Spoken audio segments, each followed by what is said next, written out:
खरं भारतीय जनता पार्टी शिवसेना युती याच्यामध्ये तसा अलिखित एक करार झालेला आहे की भारतीय जनता पार्टीने शिवसेनेचे पदाधिकारी नगरसेवक यांना प्रवेश देऊ नये आणि शिवसेनेने BJPच्या लोकांना प्रवेश देऊ नये असा असताना देखील काल BJPमध्ये ज्या अपक्ष नगरसेवकाने प्रवेश केला होता ते भारतीय जनता पार्टीचे रीतसर मेंबर झाले होते।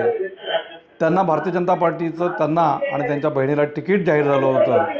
अशा पार्श्वभूमीवरती काल स्वतः शिंदे साहेबांनी अरुण गीत आणि त्यांची बहीण यांना शिवसेनेमध्ये प्रवेश दिलेला आहे आणि नियम ठरवले यांनीच आणि नियम देखील मोडतात स्वतः। खरं तर भारतीय जनता पार्टीच्या मागे खूप लोक आज शिवसेनेतली ती इच्छुक आहेत प्रवेश करण्याकरता।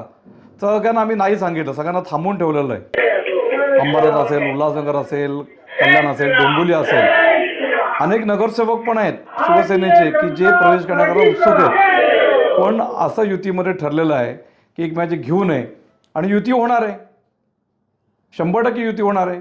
अशा प्रकारचे संकेत स्वतः शिंदे साहेबांनी, स्वतः मुख्यमंत्री देवेंद्रजी फडणवीस साहेबांनी, भाजपचे प्रदेशाध्यक्ष रवींद्रनाथ चव्हाण यांनी स्वतः मीडियाच्या मार्फत सर्वांना सांगितलेलं आहे। अशा पार्श्वभूमीवरती असं लक्षात येतं की शिवसेनेला भाजपवर युती करायची नाही आहे।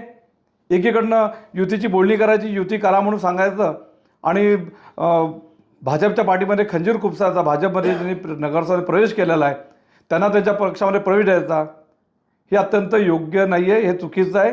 त्याचा आम्ही खरं भारतीय जनता पार्टीने नेत्यांकडे देखील मी या संदर्भात तक्रार केलेली आहे आणि अशा प्रकारे युती जर का करायची असेल तर ही चुकीची घटना घडली नाही पाहिजे अशी आमची सर्व कार्यकर्त्यांची भाजपच्या ही भूमिका आहे।